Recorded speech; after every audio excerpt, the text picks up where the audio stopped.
Olá pessoal, esse é o podcast das áreas contaminadas. Eu sou Marcos Tanaka Riz, sejam bem-vindos.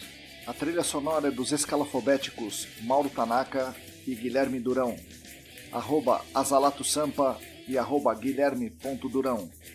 Sigam a gente no nosso canal Áreas Contaminadas do Telegram e no canal do YouTube ECD Training.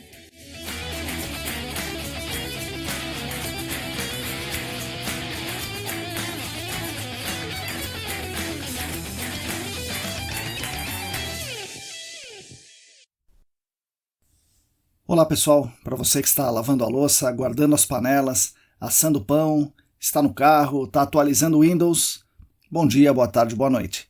Eu sou Marcos Tanaka Riz e esse é o podcast Áreas Contaminadas, oferecido pela ECD Training e pelos nossos colaboradores no Apoia-se e editado por Lilian Coreaço Riz. Essa é a edição número 53, o 17º episódio da segunda temporada. A nossa principal missão é levar conhecimento e divulgação científica da área do GAC para toda a nossa comunidade, além de falar um pouco sobre meio ambiente geral, sobre ciência, economia, tecnologia e outras coisas. Com tudo isso, continuamos tentando ajudar todas e todos vocês, dando poder pelo conhecimento e dando voz pelo reconhecimento. Agradeço demais a sua companhia. Agradeço ainda mais aos agora 36 apoiadores e apoiadoras dos nossos canais que contribuem financeiramente conosco no Apoia-se. Se você também quiser fazer isso, entre no site apoia.se/ECD Ambiental. Essa semana fomos agraciados com mais um apoio, de uma pessoa que prefere não se identificar. Já agradeci pessoalmente, mas aqui vai meu agradecimento público também. Os apoiadores atuais são Ábila de Moraes, Alain Humberto, Átila Pessoa, Bruno Fiscuc, Bruno Bezerra, Calvin Yost, Cristina Maluf, Denise Oliveira, Diego Silva, Fabiano Rodrigues, Felipe Nareta, Felipe Ferreira, Gilberto Vilas Boas, Heraldo Giachetti, João Paulo Dantas, Juliana Mantovani, Larissa Galdeano, Larissa Macedo, Leandro Freitas, Leandro Oliveira, Lilian Puerta, Luana Fernandes, Luciana Vaz, Marina Melo, Roberto Costa, Rodrigo Alves, Sérgio Rocha, Tamara Dias, Tatiana Citolini, Wagner Rodrigo, William Taquia e mais 5 apoiadores anônimos. Muito obrigado a vocês que são os principais responsáveis pela manutenção dos nossos canais de divulgação. No episódio de hoje converso com Walter Leite, CEO da Fulgel, conhecido no mercado como Valtão. O Valtão conta a sua história de garoto do ABC, que com 18 anos entra como estagiário do curso técnico em Química em uma empresa que viria a ser uma das gigantes do GAC. Isso até ele chegar a ser um dos maiores especialistas em remediação do Brasil que ele é hoje, com mais de 250 ensaios pilotos nas costas, como vocês vão poder conferir no episódio. Ele conta dos acontecimentos fortuitos, ou seja, da sorte que o ajudou, e vocês vão poder conferir também toda a energia, a vontade, a perseverança e a sede de aprender que foram os principais fatores que o levaram ao sucesso profissional no GAC. No meio disso tudo, podemos ouvir maravilhosas histórias dessa longa carreira dele, a maior parte no campo, e aprender um pouco sobre investigação e principalmente sobre remediação de áreas contaminadas.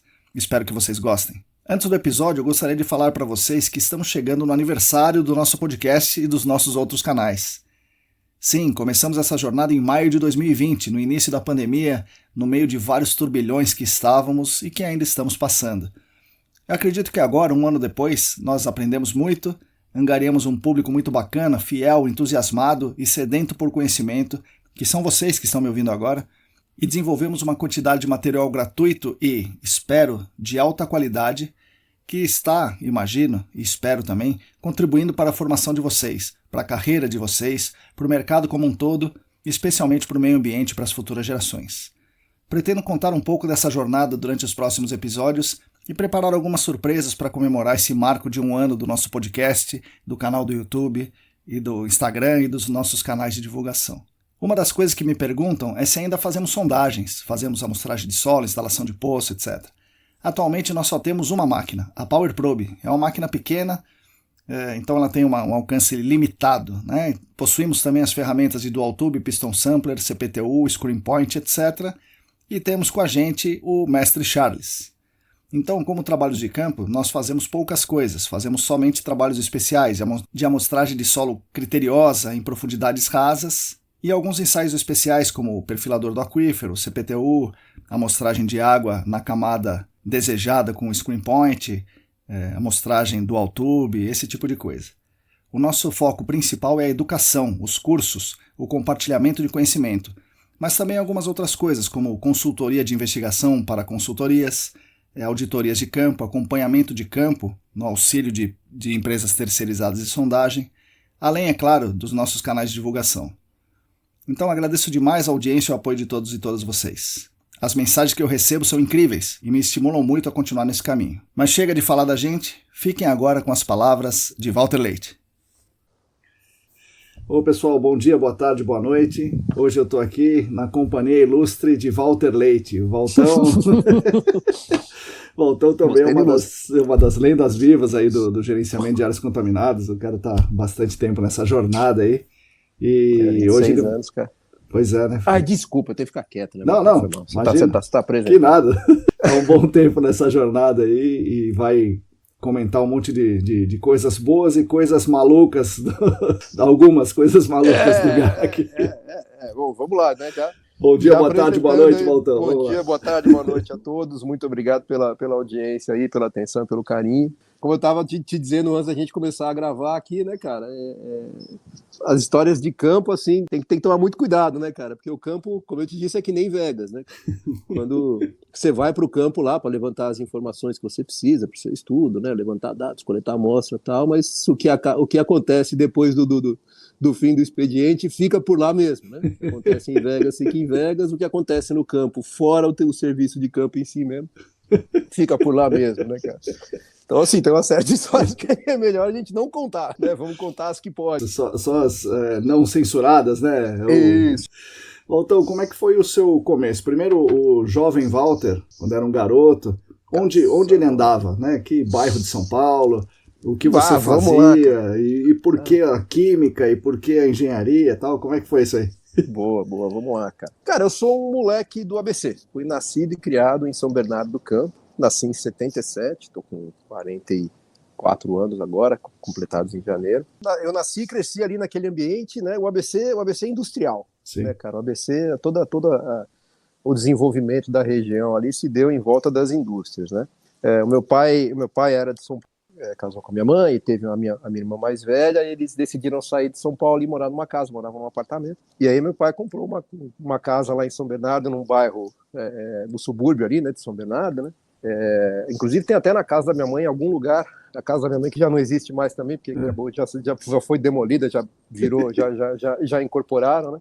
Mas tem uma foto bucólica da casa dela ali, onde era uma casinha antiga, simples, térrea, né? Com aquela janelona da sala na frente, sem muros, sem portão, com mato, rua de terra, né? Sapo, galinha, exatamente, né? Então eles mudaram para lá um pouco antes de eu nascer, e enfim, a gente se estabeleceu lá, né? Como era característico do pessoal, da molecada que nascia no ABC ali, o pessoal acabava ficando por lá mesmo, né? E por essa natureza industrial da região ali, né, as indústrias ajudam muito, né?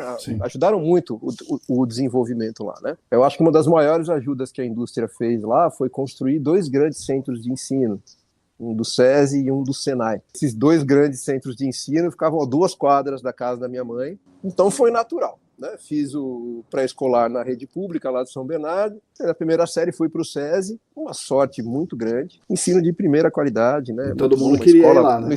Uma escola novinha, né? Uma série de pavimentos, salas de aula, estrutura. Tinha o clube do SESI, né? Que o clube do SESI lá de São Bernardo é muito conhecido, né? Já teve competições lá, um monte de piscina, enfim, né?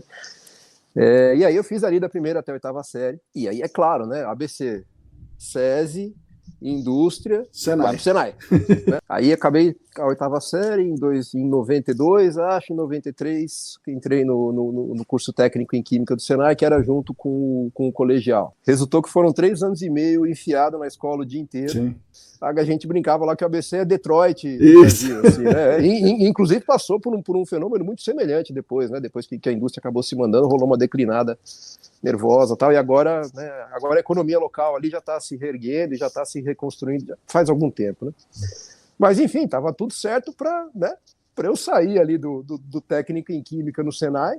A gente tinha o estágio curricular de 6 meses, onde a gente tinha que fazer 180 horas por mês. E, enfim, isso aí eu concluí lá o o técnico em Química no Senai em 3 anos e meio, os últimos 6 meses era um estágio obrigatório, que ia chegando a época do estágio obrigatório e eu, cara, não sabia, eu pensava, para que indústria que eu vou, né?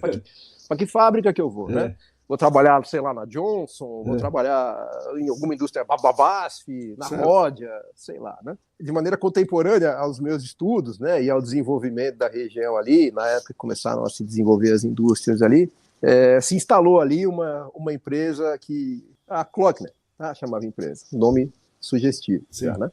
E uma parte dos negócios dessa empresa eram relacionados com a área de mineração, tal, de forma que eles tinham um departamento de geologia, que, salvo engano da minha parte, era chefiado, ou era dirigido, ou contava com a ajuda de um certo geólogo suíço, de olhinho azul. Sim. Que o pessoal de campo chamava ele de Zóio Azul, né? Que Deus o tenha, inclusive, né? Foi uma grande perda para o mercado e para quem trabalhou com ele. Enfim, essa empresa tinha esse geólogo lá, né, que ia desenvolvendo, e acho que por declínio da atividade de mineração no final da década de 80 tal, esse geólogo, de alguma forma lá, que eu não sei te explicar, eu não tive acesso a essa história completa, né, eu ouvia, né, como tomando cerveja com o pessoal, ouvindo histórias, tal, dentro da ia juntando as peças, a pessoa ia juntando as pecinhas, né, no final das contas, sei que parece que teve uma associação lá com 3 caras, um dos caras, o nome começava com C, o outro começava com S e o outro começava com D. Certo, né? certo. E aí virou a CSD Geoclock. E eu estava lá no SESI, no Senai ainda, nem imaginava que isso estava acontecendo. E tudo isso estava acontecendo a poucos metros da casa da minha mãe. Certo. Né? A sede da Kloeckner era perto da casa da minha mãe ali. Contemporaneamente, os meus estudos estavam se desenvolvendo, né? O que seria a CSD Geoclock. Né, alguns anos depois, tal, eles viriam a mudar de lá. Mas fato é que ainda muitas pessoas que trabalhavam na empresa, já na empresa de consultoria na época, eram lá de São Bernardo. E aí, enfim, né, tá aí o moleque, né, se formando, né, tinha acabado de fazer 18 anos, né, com um currículo vazio na mão, tinha nada no currículo, nada. Não tinha viagem para fora, não tinha curso, né, não tinha... Né, sempre fui peba de esporte pra caramba, malemar, joguei basquete, vôlei, mas o resto, e tênis depois de mais velho, mas, pô, né, aqueles esportes que a molecada toda jogava lá, futebol, tal, que iam se construindo, né, círculos sociais ali em volta daquilo, eu não participava, né, cara, era um moleque que só estudava, né, eu saía da casa da minha mãe, atravessava 2 quarteirões, enfiava a cara na escola, voltava da escola 2 quarteirão pra casa. Lá do Senai, eu até arrumei um outro emprego que era de monitor de lazer, uma empresa de amigo, mas era de final de semana, era mais para, né, ir lá, se divertir, defender uma graninha. No final das contas, eu estava lá com a parte acadêmica do curso de Técnica em Química toda concluída e precisava fazer um estágio, para pedir ajuda do meu pai. E aí ele conseguiu, né? Ele conseguiu lá entre os conhecidos dele, falou, vai fazer uma entrevista aqui, né, na determinada empresa lá, tá. E aí, enfim, cara, eu acho que eu consegui te descrever bem o que foi a minha infância e adolescência, eu não tenho muito mais a falar, não sei isso. Não, legal. Né? Foi de muito estudo, né, de muito preparo para trabalhar desde cedo, né? Tanto que eu saí do curso técnico em Química com 18 anos, né? Já entrei direto no ramo da consultoria, e eu fui olhar para fazer o curso superior já quando o meu filho mais velho estava nascendo. Caramba! Ele nasceu em 99, eu fui entrar na faculdade em 2001. Então, de 95, que foi quando eu comecei a trabalhar lá, até 2001, né, a minha cabeça era trabalhar. Né? É uma falha. Todo mundo tem que ter na cabeça, né, continuar estudando e se desenvolvendo, e hoje eu enxergo isso, hoje eu olho para trás e falo, pô, né, eventualmente se eu tivesse começado a estudar um pouquinho antes, eu teria tido acesso a oportunidades que eventualmente não apareceram para mim por fato de eu não ter um diploma de nível superior lá na época, né? Certo. Enfim, eu trabalhava, metia a mão, viajava, né, tinha contato lá com as grandes feras lá da empresa, né, que foram a minha referência, são até hoje, consulto até hoje, né?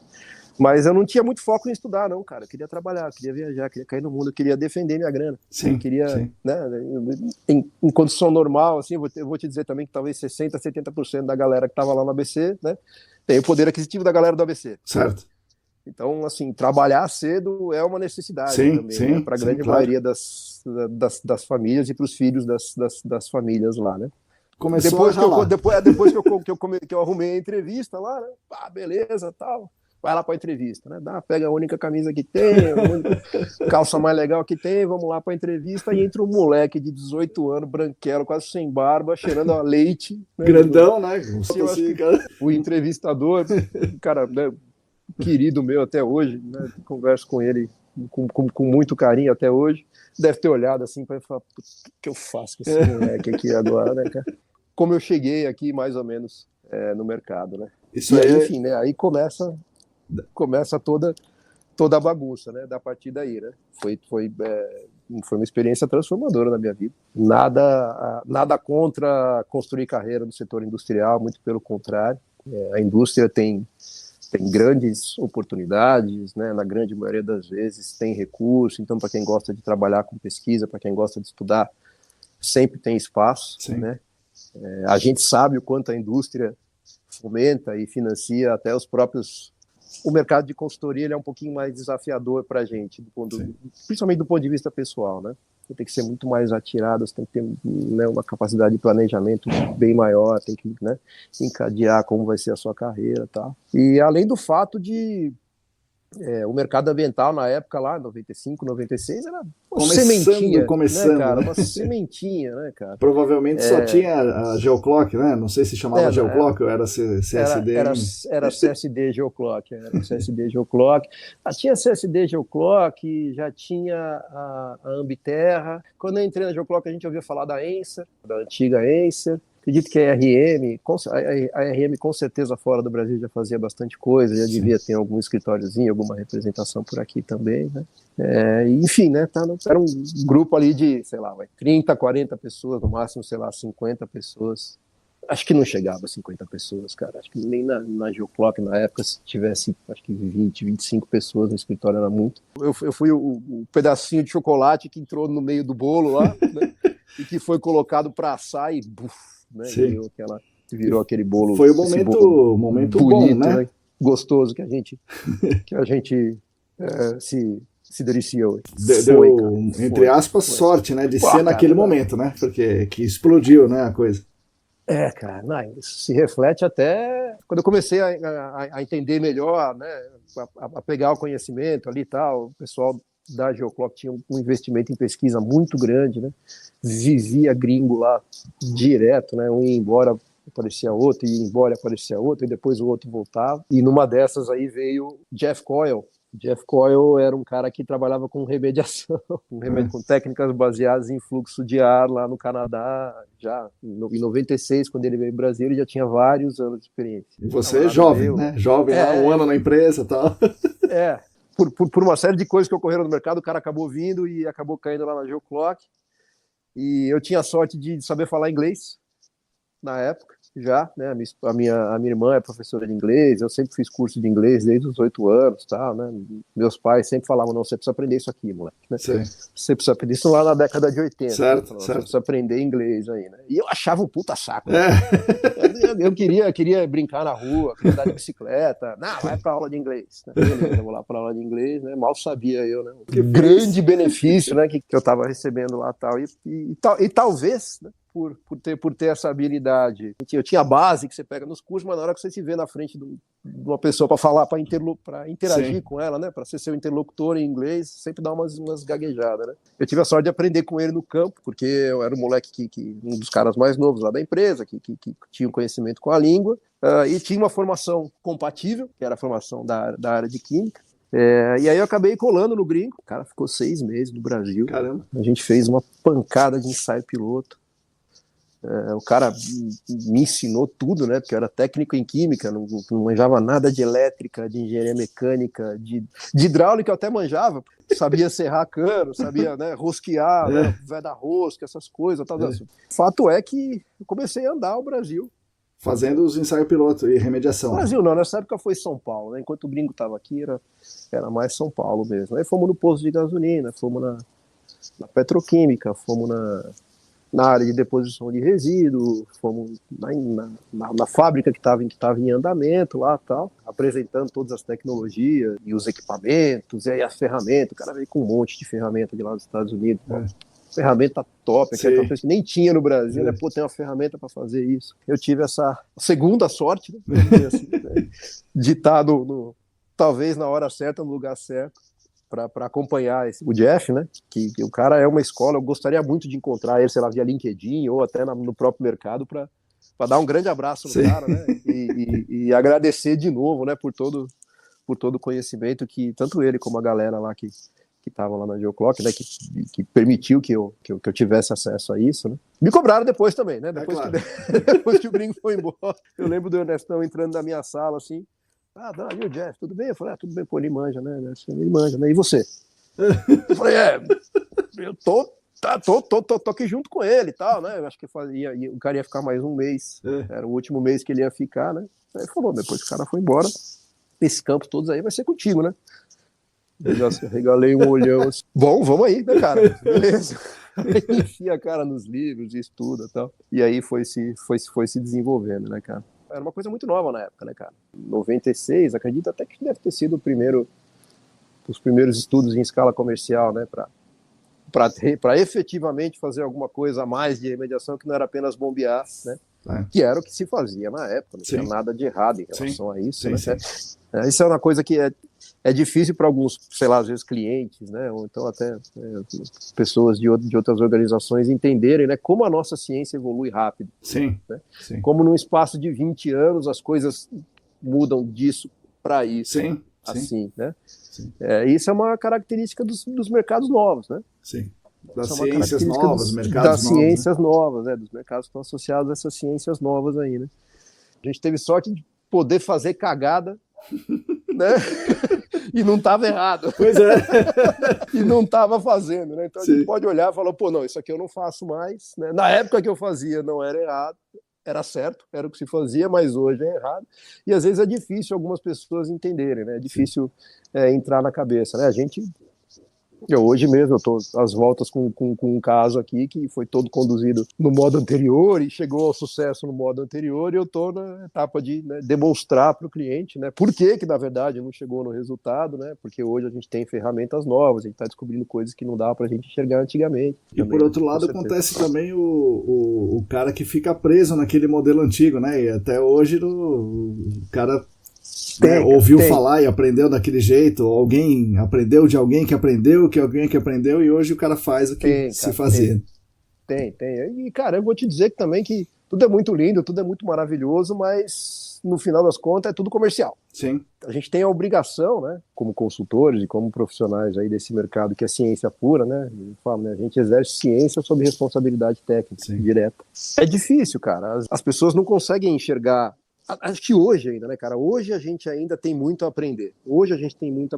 Mas para quem paga a conta, é difícil o cara que paga a conta entender que para quem ele está pagando, está aprendendo. Eu estou pagando para o cara aprender, esse maldito, né? Tá sujeito. O nosso trabalho é aprender. O nosso trabalho é aprender sobre a contaminação, né? Sobre como ela se distribuiu naquele meio específico, né? Eu acho que no nosso mercado, não tem mercado onde essa frase se encaixa melhor, né? Cada caso é um caso. Né? Não tem como, né, cara? Os hoje responsáveis legais, isso é perfeitamente compreensível, né? Cabe a gente, como consultor, transferir esse conhecimento, mas eles demoram para enxergar isso, né? Eles demoram para...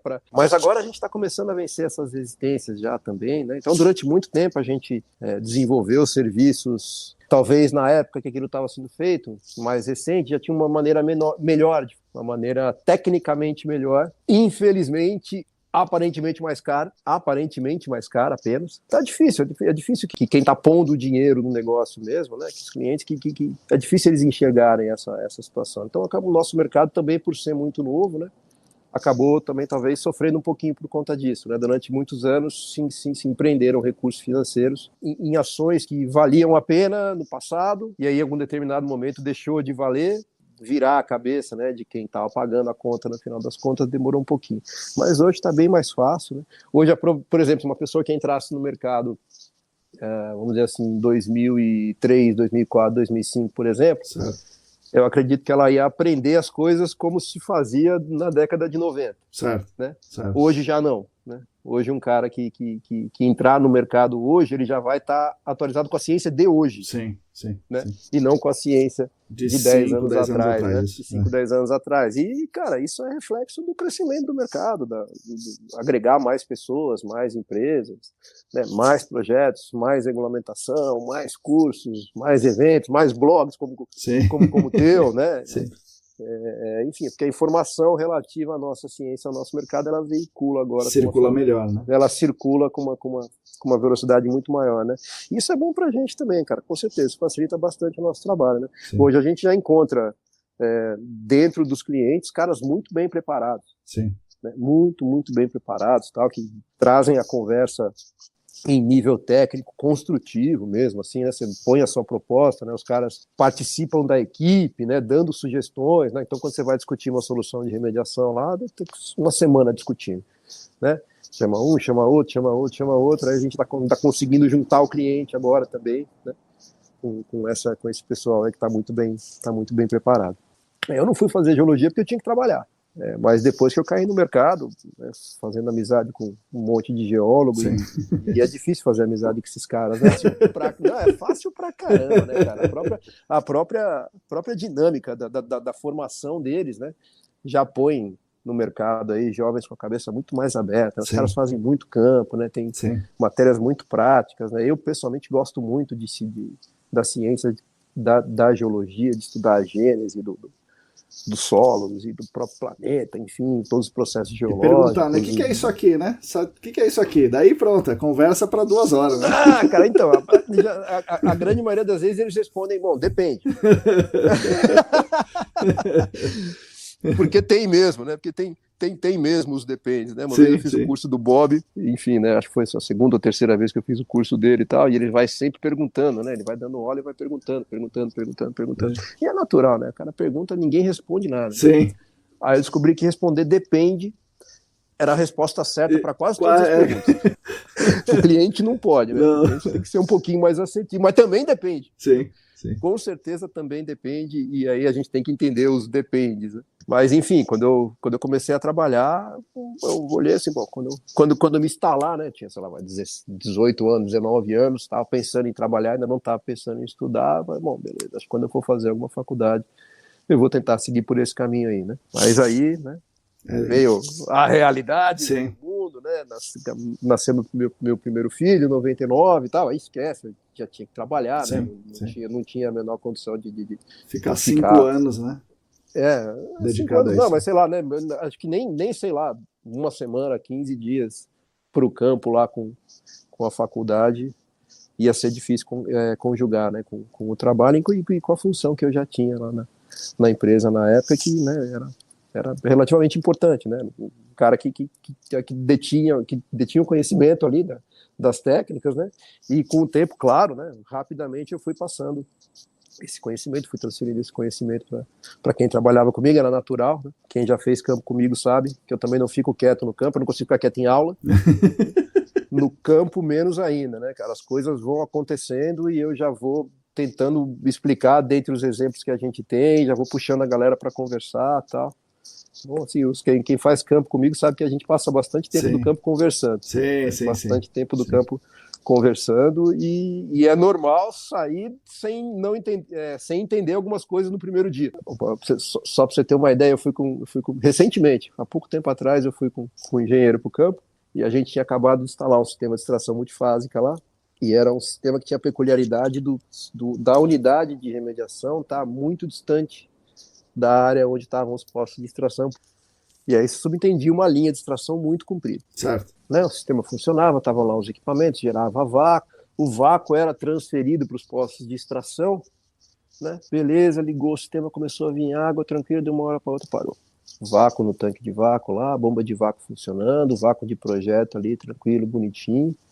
E em um determinado momento não tinha vácuo nos postos de extração.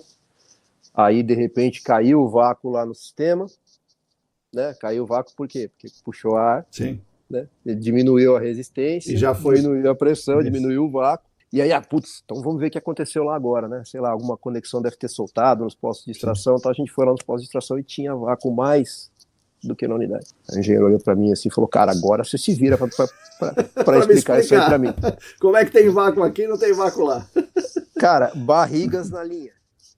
Barrigas na linha de extração entre o sistema, entre a unidade de extração e os poços. Né? Então essa barriga na linha puxava um pouquinho de água, certo. Essa água acumulava na barriga da linha, ela interrompia ela, parava o fluxo de ar. E a bomba de vácuo puxando. Sim. O vácuo vai subir, não está vindo ar. Sim. Né? Aí quando ela gera carga, esse slug de água vai. Né? E aí no lugar dele vem todo o vácuo que foi gerado para puxar ele. Sim. E aí ele se propaga para os postos de extração lá. Então você tinha a impressão de momentaneamente você ter mais vácuo nos postos de extração do que no sistema de extração em si, né? E é isso aí, a gente só foi identificar vendo foto da linha, né? Conversando com o pessoal que instalou. E se eu não me engano, cara, acho que a gente nem enxergou isso no campo lá. Acho que a gente saiu do campo, foi embora do campo, deixou o sistema funcionando, baixou os níveis de vácuo e tal, né? Deu uma ajustada para o negócio ficar numa condição não tão crítica lá, né? Para ser capaz de puxar, né? Um pouco de óleo, um pouco de contaminante. E depois de uns tempos é que a gente foi entender que acontecia, né? O campo é isso, né, cara? Sim. O campo ele dá essas oportunidades pra gente, né, cara? O campo é um grande professor. Eu gostava bastante de fazer campo, cara. E agora já não dá mais tempo, né? Lá na Geoclock você fazia bastante campo, então nesse começo aí você foi... Putz, cara, eu fui passar pro escritório quando a gente já tinha outros profissionais que cumpriam lá a função no campo, que iam nos sistemas de remediação, faziam monitoramento do sistema, regulagem. O profissional de remediação, cara, eu acho que é um dos caras mais completos do mercado, cara, na boa. Um cara assim que a gente tem um monte hoje, graças a Deus, né? Muitos caras muito bons, mas o cara tem que manjar de elétrica, o cara tem que manjar de química, o cara tem que manjar de mecânica, ele tem que manjar de hidráulica, ele tem que manjar comunicação. Sim, muito, né? Muito. Tem que ser uma pessoa que trabalha em equipe, porque normalmente ele não faz nada sozinho, né? Sim. Técnico de remediação sozinho no campo, ele está sem um braço. Sim. Ele precisa de ajudante, né? Ele precisa de braços ali para fazer força, para agachar, levantar, agachar, levantar, agachar, levantar. É difícil formar, cara. Difícil formar porque nem todo mundo tem a cabeça aberta para aprender tudo. Sim, né? sim. Às vezes o cara chega lá técnico em mecânica, né? O cara é um puta técnico em mecânica, manja pra caramba, né? Tal, aí você não, vem cá, vamos coletar uma amostra de água aqui dessa separadora, só que você precisa, né? Precisa pegar, assim, só o que é água mesmo, tal, né? Então tá vendo aqui o óleo, então você precisa separar o coalescente, ó, sai da coalescente aqui, você precisa escapar desse aqui, o cara olha assim, mano, não quero nada disso aí, cara. Não quero nem saber disso aí. Não quero nem saber disso aí. Foi quando eu comecei a dividir mais com a galera lá, né? Levar o pessoal pro campo e tal. Aí o pessoal começou a aprender um pouquinho mais, aí eu consegui descolar um pouquinho do campo. Eu fiz campo até o último dia que eu estava na Geoclock lá, mas Geoclock 2001 eu fui parar no escritório em 99, 2000 só. Foram 4 anos indo para todo lugar. Para todo o Brasil, Valtão? Ou ainda era só São Paulo? Para todo o Brasil. Para todo o Brasil. A gente na época tinha bastante projeto no Sul, né? Tinha bastante projeto em São Paulo, mas foi começando a aparecer, né? Teve projetos que eram de âmbito nacional, projetos em, sei lá, 250, 300, 400 áreas no Brasil todo, né? Fazia aqueles roteiros de louco, né? Sim. O cara chegava aqui, pegava combosa. Postos de combustíveis? Enfim, teve posto, teve due diligence de área industrial, teve... Daí tinha que sair fazendo. Sai daqui e vai fazendo. Putz, cara, é a metodologia que eu ensino para os meus moleques até hoje. Avisa que você não tem dia para voltar. Né? Quando você leva a mala. Avisa em casa, fala, ó, leva a roupa para um mês. Né?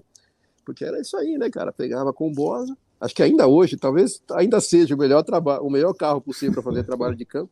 Né? Mas hoje já tem alternativas melhores, com certeza, né? Carros mais seguros. Inclusive, um dos gringos que veio uma vez, assim, eu peguei a combosa no centro de operações, passei no escritório para jogar o cara para dentro. Não o Jeff, um outro cara. O cara olhou assim e falou: imagina. Nossa, não, que louco esse carro, você tá brincando. Nós vamos pro campo nesse carro. Na época não tinha muito esse negócio de tirar foto com o celular, tal, não sei o que lá. Eu lembro que o cara falou: não, você tira uma foto. O cara trouxe a câmera, tirou a foto, mandou pros amigos dele lá no Canadá. Olha o carro que a gente vai fazer campo. Como estava começando o e-mail nessa época, ainda, 96, 97, nem todo mundo tinha e-mail na época ainda.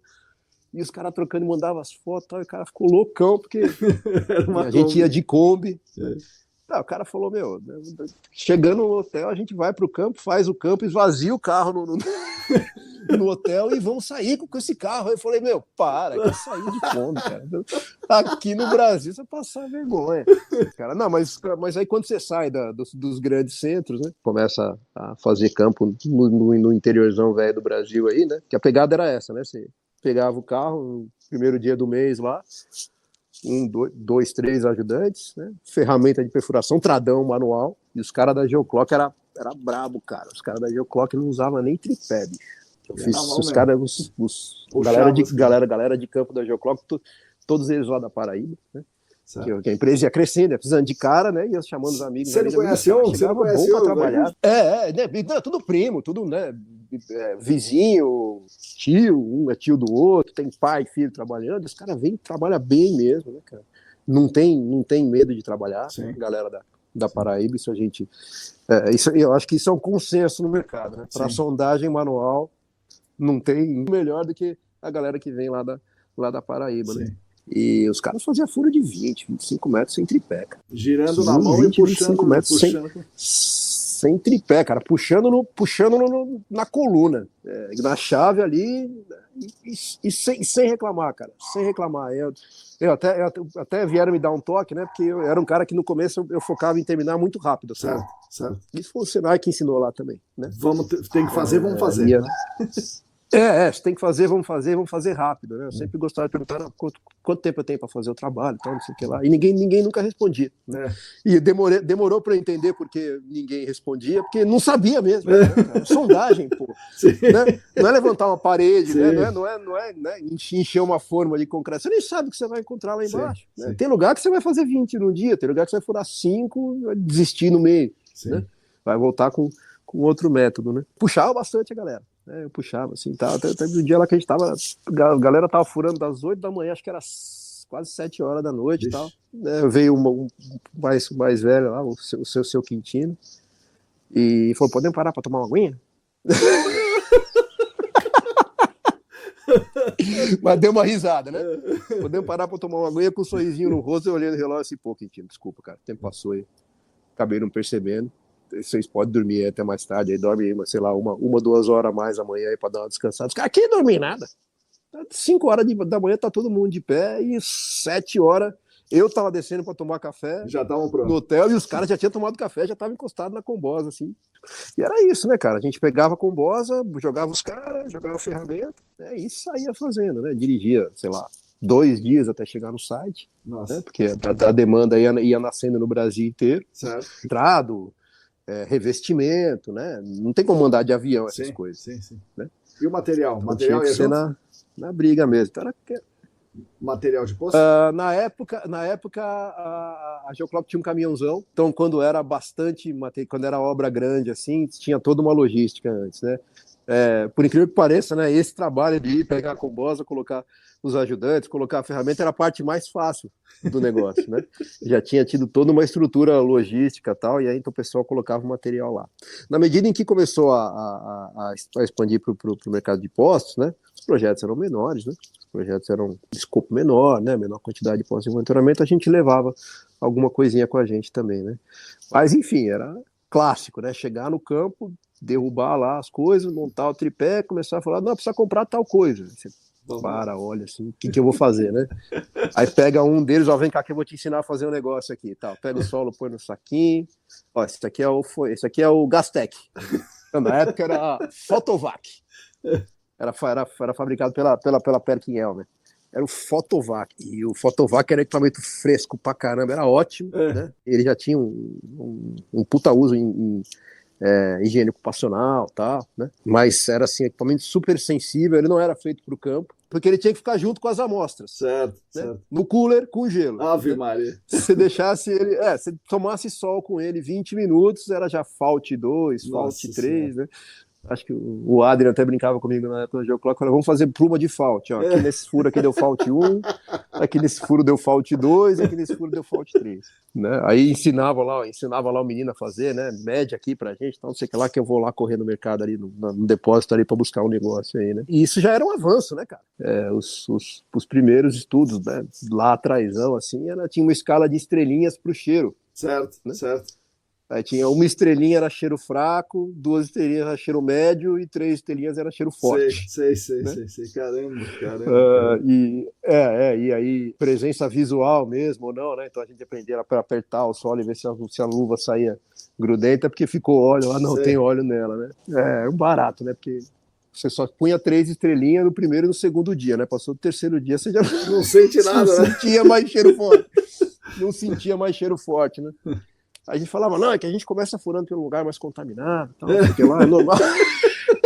E já foi um bom avanço, né? E eu não perdi a oportunidade de ensinar essas coisas para essa molecada até hoje, tirando, esse o ano passado aí, que, né, foi uma paura. Arrisco talvez dizer que para a galera do meio ambiente, eu acho que a gente poderia ter sofrido muito mais, na verdade. Né? Eu acho que a gente acabou tendo. Né? Acho que você colhe as impressões assim em geral, né?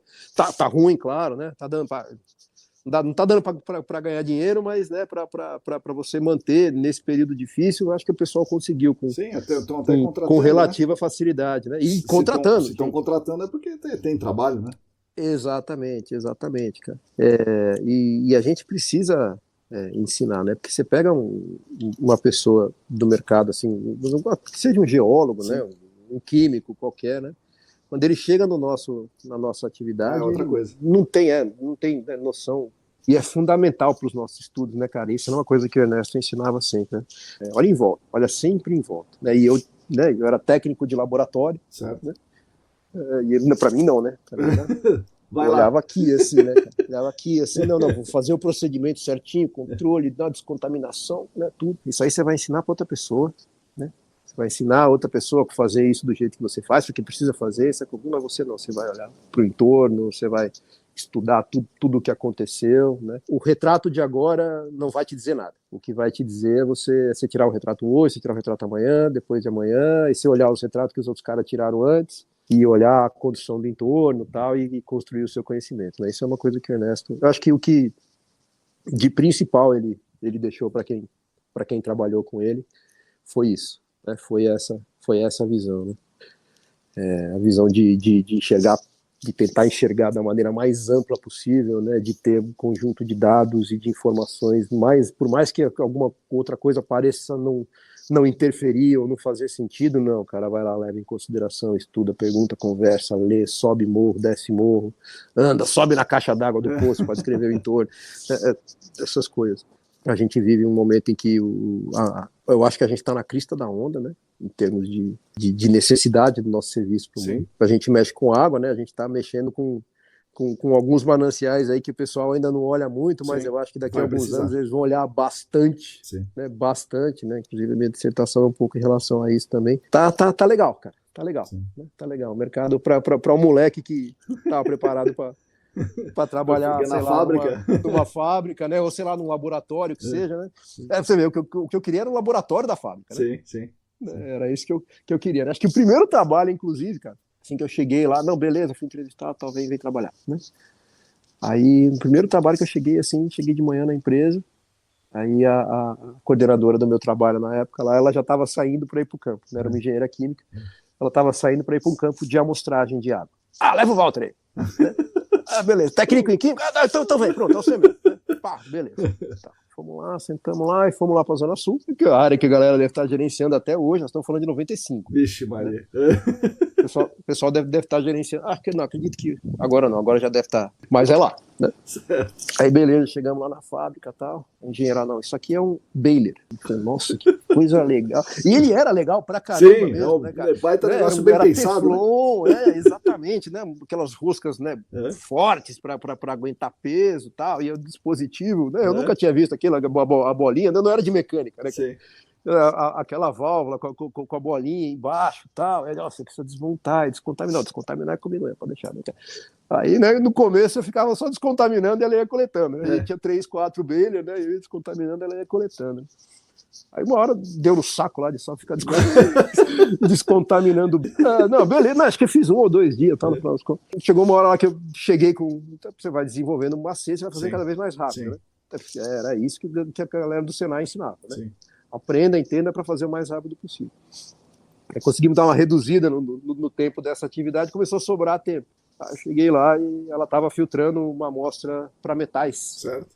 Naquelas membranas milipores antigas, aquele que a gente fazia vácuo com uma seringuinha. Certo.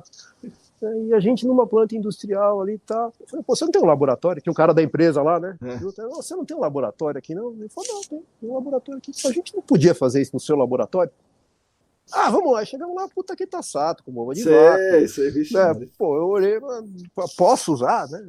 Posso usar? Beleza, tal, né? Aí no final das contas acabou indo um outro cara para coletar e eu ficava na filtração, no controle, no final das contas, né? Pô, cara, terminou esse campo, eu falei, puta que tesão, é isso que eu quero fazer, meu. Coisa legal pra caramba. O quê, meu? Você não sabe onde você vai trabalhar hoje? Você chega para trabalhar, hoje você tá no dia, no outro você tá no outro, e aí depois aí comecei a descobrir também que não era só São Paulo, era Rio, o que é isso, cara? Né? Para um moleque de 18, 19, 20 anos ali, cara, a vida dos sonhos, né?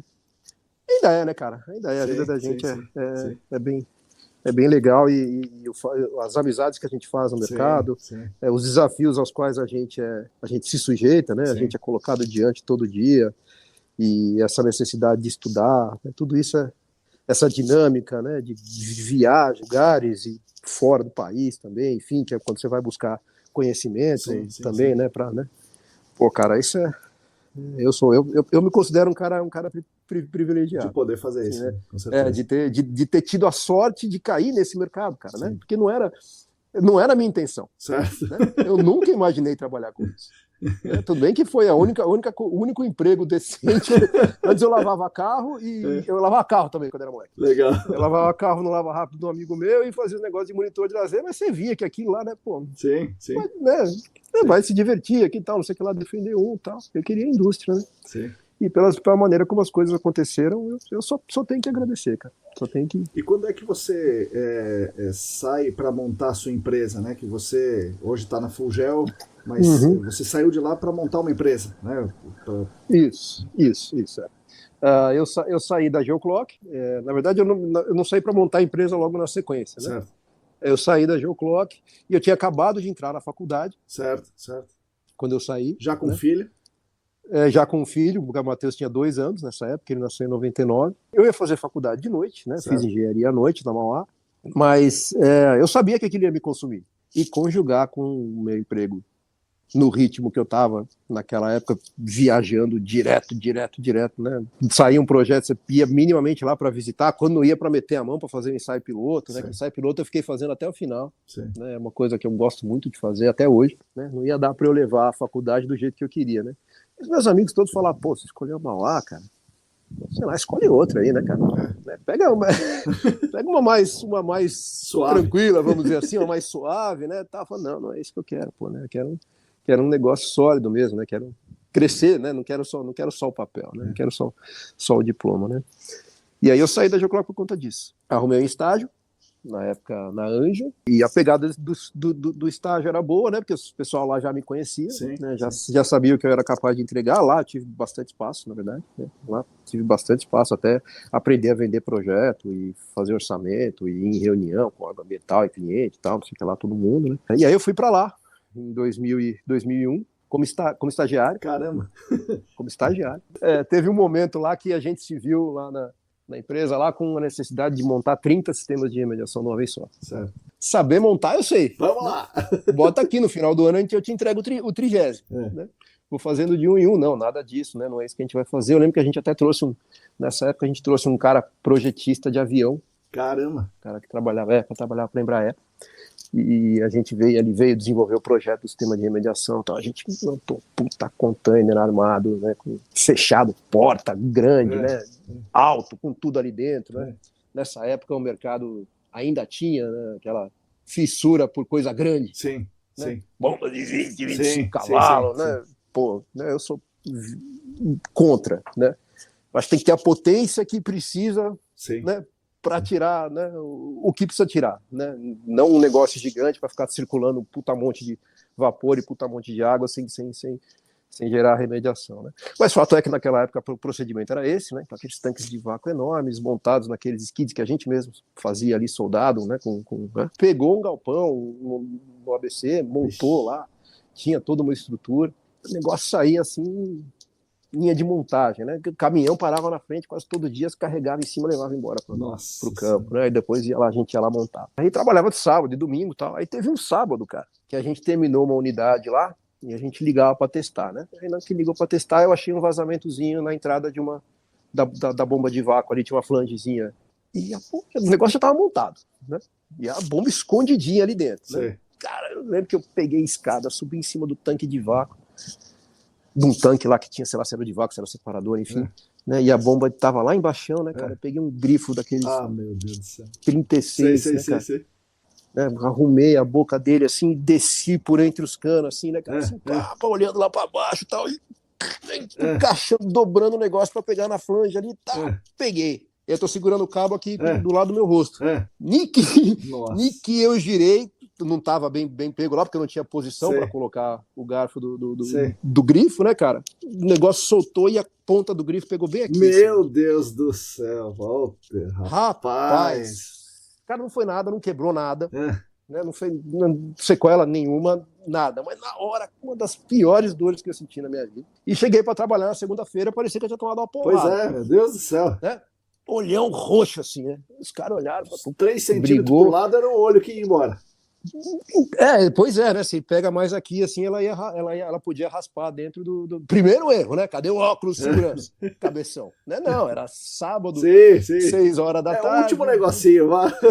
O último negocinho. Na segunda-feira a gente faz, não, quero fazer hoje, cara. Quero deixar essa máquina pronta hoje, tá? Vamos acabar com esse vazamento aí. Tá, beleza. Tá. Aí, pau, bateu. Fui no médico, fez a radiografia, tal, não deu nada, tranquilo. Cheguei para trabalhar na segunda-feira. O pessoal olhou assim, pô, você brigou, tal, não sei o que lá. Eu falei, não, foi um acidentezinho, besteira minha, culpa minha, né? Fui eu que gerei, né? Isso, né?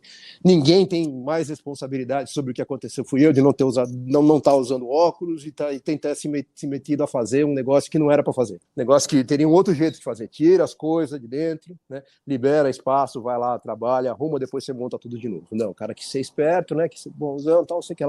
E aí acho que a gente chegou à conclusão de que eu tinha que ter algum vínculo formal. Sim. E esse vínculo formal foi a sociedade. Né? Aí o pessoal me chamou para ser sócio lá. Eu fui sócio da Angel até 2004, 2005. E a Angel passou por aquela explosão, né? Assim como todas, né?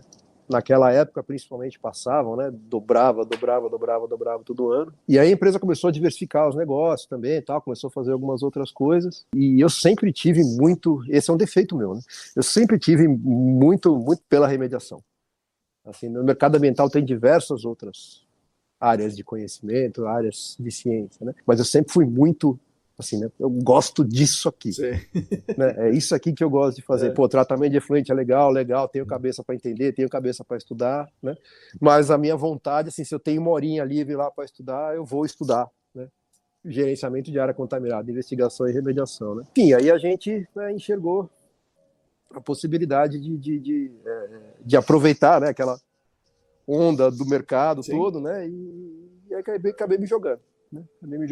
Acabei me desligando lá da Angel, continuei amigo, né, de absolutamente todo mundo, sou até hoje, para todo um negócio que eu posso dizer para todo mundo hoje no mercado, né, dá para sentar e tomar cerveja com todo mundo, e independente de ter sido sócio, de ter sido funcionário, né, de ter sido chefe, nada, estagiário, tanto faz. Nada disso, né, cara, tá todo mundo aqui na mesma, assim, né? Na hora que vai pro campo lá é todo mundo igual. Sim.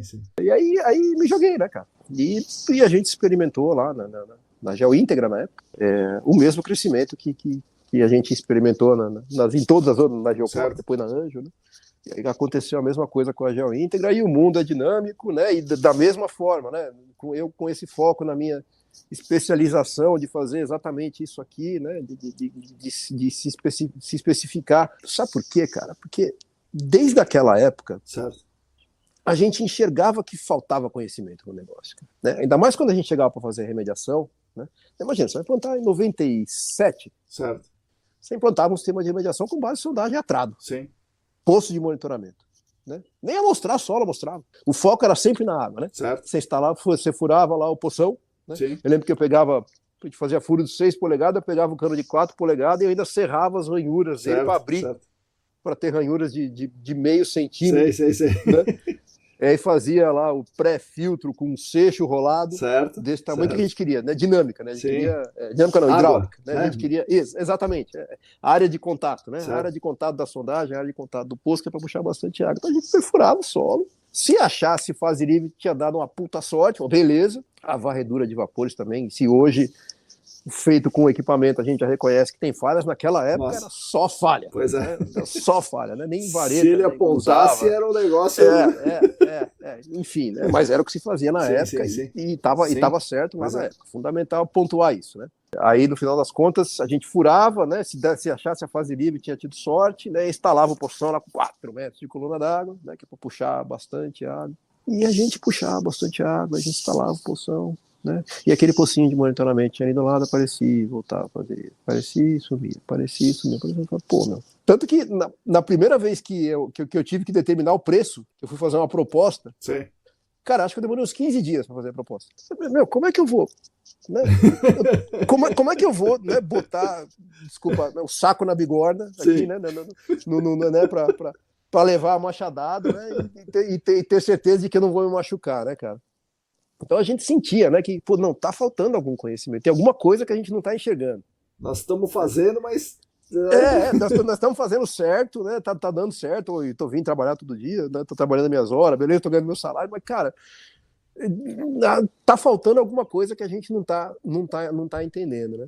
E aí, né, quando veio a investigação de alta definição, né, as ferramentas de resposta em tempo real, né, a discretização da coleta de amostra, né, você também foi um cara que ajudou pra caramba a romper esse paradigma no Brasil, né, você é um dos caras que desde quando eu praticamente te conheço, está levando a bandeira, né, da amostragem de solo bem feita, da amostragem de solo feita corretamente.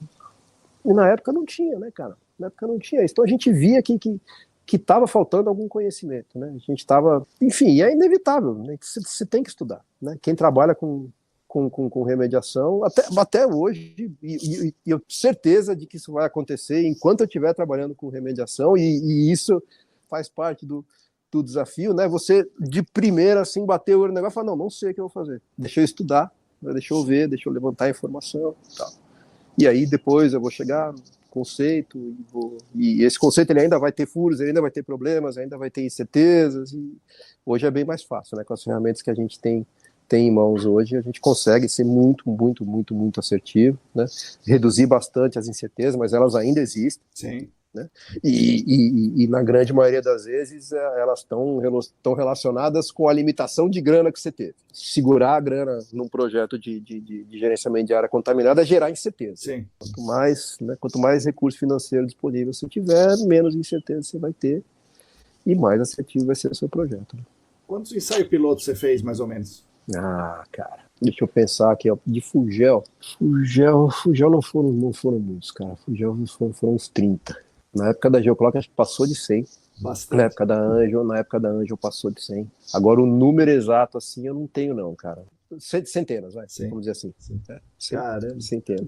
E aí você viu a remediação mudar do Pump and Treat, que eram todas, né? Todas eram Pump and Treat. Eu vi a remediação na cena. Então, né, pois é. O que a gente fazia antes era atendimento emergencial, sim, né? Tirar um negócio que estava lá, o que você conseguisse. Exatamente, tirar a sujeira debaixo da unha, né? Era o que a gente fazia, né? Eu tive essa sorte mesmo, né, cara? Eu cheguei a implantar bombeamento, muitos, né? Fiz ensaio de bombeamento, sim, a gente fazia, sim, né? Até porque também, embora, né, não fosse, vamos dizer assim, a alternativa científica, tecnológica melhor para tratar aquilo, era o que tinha disponível, sim, e a Geoclock me empregava muito bem. Sim. A Geoclock, todos os projetos eram muito sérios, era uma empresa muito... ainda, né? Tem nome diferente, mas enfim, acho que a filosofia da empresa tá lá ainda, e ela era muito ligada à ciência, né? Muito ligada ao rigor científico na maneira de fazer as coisas, e o rigor técnico, né? A conformidade legal, compliance, tudo isso. Então, assim, mesmo sendo assim, aquelas coisas que hoje a gente olha e fala, era antigão, tal, não sei o que lá, né? A gente montava aquele sistema de movimento, montei muitos, né? Cara, tiramos muita massa de contaminante de dentro dos aquíferos, né, cara? Sim. Com certeza. Essa evolução foi natural na medida em que a gente era em estado a responder, né? Pô, estamos bombeando, tá... Por que não está bombeando? Ah, tá, porque na verdade o negócio está, né? Ele fica aderido ao solo, né? O bombeamento ele acaba sendo seletivo por natureza, né? O negócio tem que ser um pouquinho mais, tem que ter uma energia maior, né? Então, então, em vez de fazer a água, vamos fazer passar a ar agora. Ah, beleza, técnico fluxo de ar, estação de vapores, espargem, depois a multifásica combinada. E aí a gente foi atingindo outros alvos de remediação, né? Fomos atingindo alvos um pouquinho mais audaciosos, vamos dizer assim, né? Tinha um pouquinho mais longe. Mas aí chegou uma hora também que essa já não dava mais. Quando parou de olhar não só para a fase livre, né, para o combustível que estava boiando, mas também para a fase dissolvida, para as características de risco. A gente começou a fazer a avaliação do risco, né? Começou a ter a necessidade de fazer a remediação de fase dissolvida, porque antes de vir a avaliação de risco, dificilmente se fazia, né? Se tirava a fase livre, ficava por isso mesmo, né? Quando a gente começou a ter que remediar a fase dissolvida, ainda naquela época, com o foco na água, né? Começou a aparecer os oxidantes, né? Começou a aparecer aquelas soluções de remediação que permitiam que a gente chegasse em alvos de remediação mais restritivos ainda, né? Que a gente fosse mais audacioso ainda em remediação, né? E aí a gente viu que mesmo bombeando no começo, tirando, sei lá, milhares de litros de contaminante em fase livre nos primeiros meses, depois alternando, né, para as técnicas com base em fluxo de ar. E aí depois que terminava a técnica com base em fluxo de ar, a gente ia lá, oxidava ainda, sobrava alguma. Aí depois demorou um pouquinho, né, mas a gente acabou enxergando que o negócio estava no solo, não estava na água, tal, não sei o que lá, né. Tanto que, cara, basicamente, assim, em termos de remediação, praticamente não tem novidade nos últimos anos, assim, né. Vamos dizer assim, teve o STAR, né, que é o Smoldering Remediation lá, que acho que essa é a grande, talvez seja das novas, a grande pegada, né, destrói, né, o contaminante de uma forma geral, mas, cara, basicamente é extrair, usar amendments, né, usar complementos para que a sua extração seja mais eficiente e fazer isso até onde você consegue. Depois, se não consegue, não faz mais, para de fazer, né, e muda, né, vai fazer biorremediação, vai atenuar, vai monitorar a atenuação natural da fonte, né, vai fazendo essas coisas todas, né. As técnicas de remediação a gente já tem há muitos anos, cara. Sim. O problema é que durante muito tempo a gente não sabia aonde fazer. Depois que a gente enxergou aonde fazer a contaminação, aonde fazer a remediação, né, aonde estava a contaminação, em que camadas que ela estava, trapeada, não trapeada, se é pluma, se é fonte, né, as técnicas continuam sendo aplicadas de maneira muito semelhante, né, só que agora de maneira muito mais assertiva. É uma escala, talvez tenha mudado a escala, né? Um negócio desse tamanho, agora um negócio mais focado. Agora, e assim, reduziu bastante a escala, na verdade, né? Na década de 90, de volumes de aquíferos enormes, né, cara? Né? Com espessura gigante. E hoje a gente sabe que, em relação ao que a gente calculava de massa no aquífero naquela época lá, a gente tem 1/10, né? E muito mais concentrada, uma massa menor, mas uma concentração muito maior e que está distribuída ali de uma maneira bem peculiar, né, e muitas vezes difícil de identificar, né. Exige investimento, exige ferramentas, exige debruçar em cima, né, ultravioleta, né, discretizar, e tempo real, e sensores, enfim, né, tudo isso a gente precisa para que consiga chegar no alvo no projeto de remediação, né, mas basicamente as técnicas que a gente aplica são mais ou menos as mesmas, né. É claro que tem espaço para desenvolver ainda, claro, né. E a Fugel também faz um pouquinho disso. A Fugel está passando por uma transformação grande agora, mas a gente tem conseguido resolver casos teoricamente assim, com uma solução que é antiga, né? Por exemplo, a extração multifásica, né?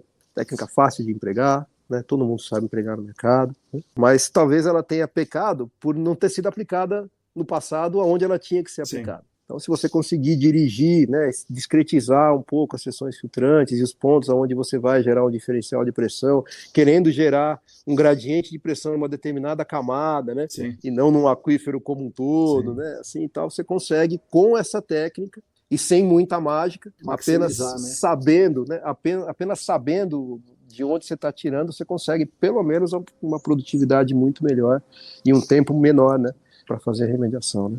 Tá tudo na investigação, na verdade. Sim. É o que eu sempre falo nas aulas, né, cara? Remediar é fácil. Né? Isso aí. Depois que você sabe, né? Depois que você sabe onde está a massa, é tirar a massa dali, ou destruir ela ali mesmo, ou metabolizar ela ali, né? Mas você tem que saber onde está. Enquanto você não souber onde está, tá gastando dinheiro, tá gastando energia, tá plantando sistema bonito, né? Grande, né? Seguro, né? Mas do chão para baixo. Quem manda é a natureza, não nós. O que manda é do chão para baixo. Mas pode ter certeza que o cara que está pagando pela remediação lá vai preferir pagar menos por um sistema que não é tão chegadão, né, mas que seja instalado bonitinho ali, que os poços estejam, né, com as seções filtrantes corretas, os pontos de extração sejam corretos, do que, né, um elefante gigante, todo cheio de compliance, mas que não tem eficiência em termos hidrogeológicos. E como é que é a Fulgel, Valtão? Como é que a Fulgel está posicionada hoje? Qual é o cliente dela? E que transformações estão fazendo? Atua mais na investigação, mais na remediação? Quantas pessoas tem? Como é que é? Cara, não, a Fulgel é uma empresa pequena. A Fulgel está hoje com 25 colaboradores, incluindo o pessoal de campo. Então o corpo técnico é todo muito próximo de mim. Eu sou muito atuante nos projetos, né? Reviso grande parte dos relatórios que saem da empresa. Você me falou isso aí um dia, que você revisava tudo. Ainda assim, você faz isso? Não, hoje não dá mais. Tá. Hoje não dá mais. Teve uma época que eu revisava tudo, mas hoje não dá mais. Ela está aí já com esse nome, né, vamos dizer assim, desde 2011. Né? A gente já passou pelos momentos difíceis, né, que toda empresa passa, né? Já teve aqueles momentos de olhar, falar, pô, e aí, será que tá valendo a pena, né? Tá uns anos atrás aí, mas valia, né? Valeu insistir e fazer ir para frente, né? É uma empresa que se desenvolveu com base em grandes contratos. Então a essência do nosso negócio e o foco do nosso negócio, né, até uns tempos atrás sempre eram os grandes contratos, né? Eu sempre tive muita cabeça de engenheiro, né, cara? Depois que eu saí, a Mauá transformou minha cabeça mesmo, né? Eu saí da faculdade, não tinha mais a cabeça do moleque de 18 anos que queria trabalhar na indústria, né, cara? E uma das aulas mais legais na faculdade, cara, eu tive sorte de ter um professor muito bom dessa matéria, que eu acho que a maioria das faculdades não tem bons professores, que é de economia. Tive um professor de economia muito bom na Mauá. E as aulas desse cara transformaram a minha cabeça. E era um engenheirão, experiência no mercado, investimento de fora, né? Um cara que trabalhava com dinheiro, basicamente, né?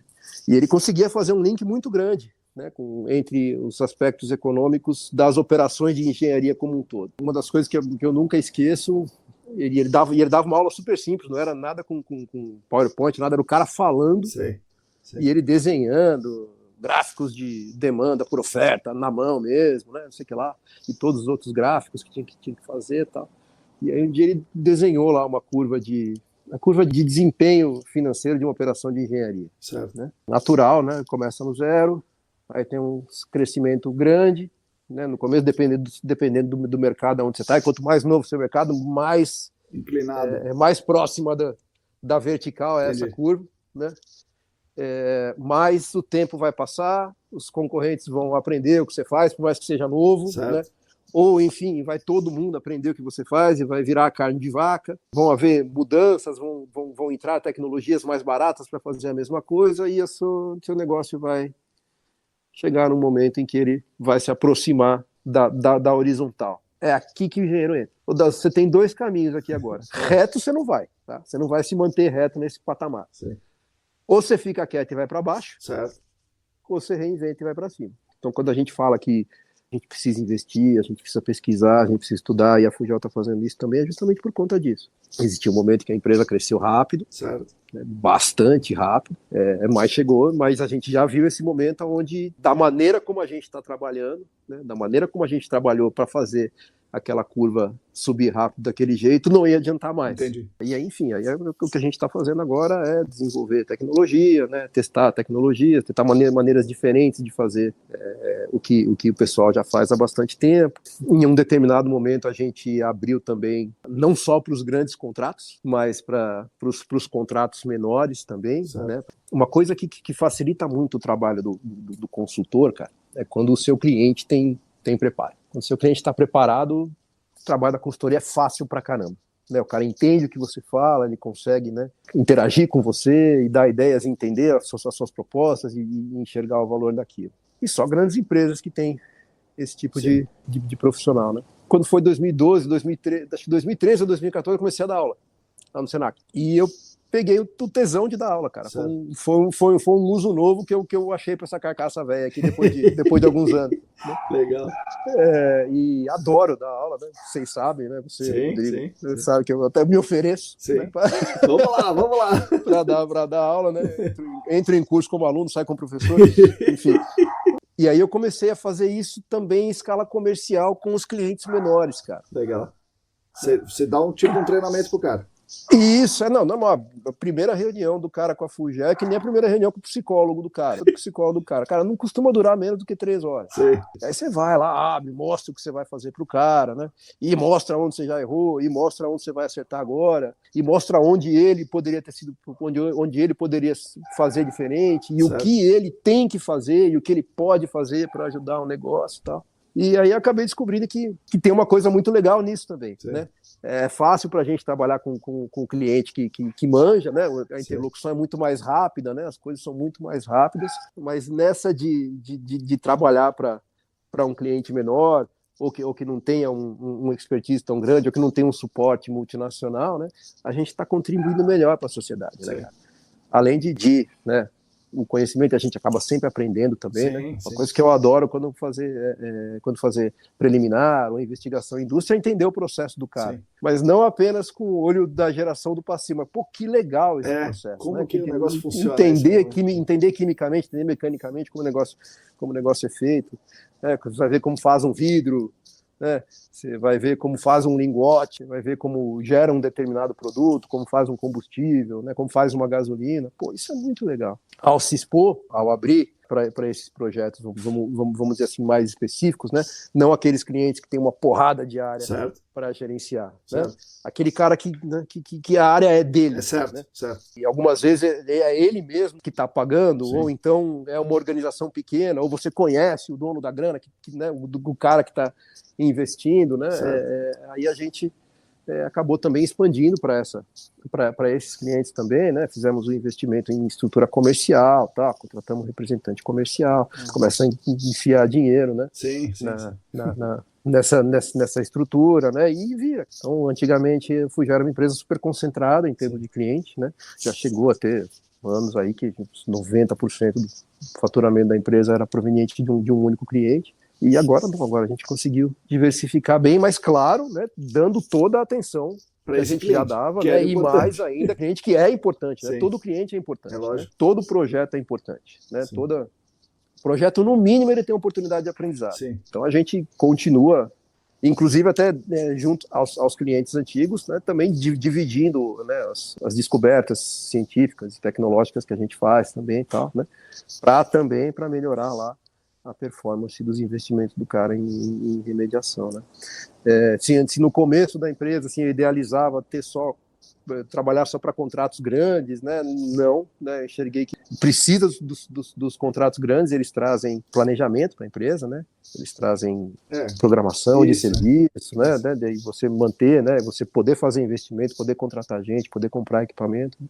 Porque você sabe que você tem uma demandinha ali, né, que vai bater na sua porta ali para entrar o projeto, mas ao mesmo tempo também tem bastante oportunidade aí nos clientes menores e nos passivos mais individuais, nas organizações que gerenciam passivos de maneira individual. A empresa nasceu com foco em grandes contratos, a gente teve sucesso em angariar, né? Conseguimos desenvolver a empresa com base nesses grandes contratos, não foi fácil, né, nem um pouco, acabou sendo bem mais difícil do que a gente imaginava, mas a cabeça foi mudando, né, e o próprio time da empresa foi evoluindo, né, pô, todos eles fizeram curso de pós-graduação lá, se não foi gerenciamento de áreas contaminadas, foi remediação, e a galera também quer, né, trabalhar coisas diferentes para trabalhar, tal, mas é o que eu sempre falo também, né, cara, quando você fala isso, talvez você não esteja enxergando a diferença que existe no que você já está fazendo. Tá? Quer trabalhar com coisas diferentes, né? Não sei o que lá. Todo mundo fala, trabalhar com posto. Fazer o posto sério não fica nada atrás. É difícil. Né? Não fica nada atrás do organoclorado, não fica nada atrás do metal. Talvez tenha um custo um pouco menor, porque a disponibilidade tecnológica para esse tipo de projeto hoje em dia já é maior. Mas o desafio técnico-científico está igualzinho, né? Lá, cara. A área, o tamanho da área menor, pode ser. Isso, exatamente. Agora, fazer certo é difícil. As fontes de contaminação são todas muito pequenas. Né? Tudo bem, tem áreas de deposição de resíduo, tem aterro, tem lixão, aí é fonte quase difusa, né? Mas a fonte do combustível, cara, é tão importante você achar a fonte do combustível como você achar a fonte do organoclorado. Sim. Né? Se você não achar nenhum... E assim, elas se desenvolvem de maneira bastante semelhante, diferente, claro, mas de maneira bastante semelhante, até pelo comportamento, né, dos compostos do NEPL, né? Cara, se você sair de um poço sem achar a fonte... Pode esquecer. Você não vai sair. Né? Você vai continuar lá, né? E por algum motivo o pessoal deixou de olhar para isso, né? Dos projetos que você já tocou, em quantos você já achou a fonte de verdade? Se faça essa pergunta, eu tenho certeza que você vai dizer que se você disser metade... É uma vitória. Né? Né? É uma vitória. Identificou mesmo assim. Né? Às vezes você sabe porque você tem informação, né? Não, vazou aqui, não sei o que lá, tal, não estou tranquilo. Você precisa sair com alguma informação, né? Sair sem saber a fonte, né? Achar ela ali exatamente onde ela está, coletar uma amostra, né? Tirar uma foto do liner brilhando em verde com ultravioleta, ou aquele resultado analítico, né? Estouradão, pô, cara, é difícil. É difícil. E ela tá lá. Sim, em algum lugar ela tá. Ela tá lá. Né? É isso aí. Você só não enxergou. E daí no investimento do que a Fugel faz, uma das coisas que em algum momento vocês resolveram fazer é investir em equipamento de sondagem, ao invés de terceirizar. Isso. E porque isso é economicamente melhor ou é a questão de você ter o controle sobre a agenda do cara? Porque é uma grana alta, né, que você investiu. Não só o dinheiro de comprar, cara, mas a manutenção, o treinamento do cara e tal. É praticamente uma outra empresa junto. Não tem problema terceirizar. Em algum momento a gente até achou que valeria mais a pena a gente internalizar. Teve um momento todo que a empresa fazia um corte vertical, que foi nos primeiros anos dela. Depois que ela adquiriu um pouquinho de tamanho, a gente foi para essa de terceirizar, né? Então, nos livramos de tudo que era equipamento, alugamos um escritóriozinho e vamos terceirizar. E hoje a gente já meio que... Agora é um modelo misto, vamos dizer assim, né? Então tem um determinado tipo de negócio que exige uma solução específica e se a demanda é grande, vale a pena você ter o equipamento, vale a pena você fazer investimento, mas mesmo assim você não consegue investir ao mesmo tempo para tudo que você precisa e você precisa ainda dos parceiros, né? E eu acho que o modelo misto é o ideal. Teve um momento em que a gente era era tudo nosso. Certo. Né? Teve um momento em que a gente não tinha nada, em que era tudo terceirizado. Né? Ruim aqui, coisas boas aqui. Agora a gente tem um modelo misto. Certo. A maior limitação, cara, em trabalhar com parceiros, com terceirizados, está relacionada à disponibilidade de recursos. Os bons prestadores de serviço, pessoal que tem nome no mercado, que tem os equipamentos, que tem... Às vezes a gente é solicitado lá na Fugel para atender amanhã, principalmente ações de remediação, assim, às vezes, né, que tem que ser mais rápidas, né, para controlar a emergência. Até serviços de diagnóstico, principalmente para as construtoras, aí que tem, né, aquele timing certinho, né, cara? Você falar em 30 dias, você está falando de uma porcentagem do rendimento do cara, né? Alguma coisa significativa, né? O terceiro, né, a equipe parceira, né, até se desenvolver uma parceria que funcione dessa forma, né? Sim, demora, e assim, na grande maioria das vezes é difícil, né? Então, assim, o que a gente optou foi por ter equipamentos que tivessem uma gama grande de atuação. Certo. Versáteis, assim, né? Versáteis, exatamente. Né? E eles são pequenos.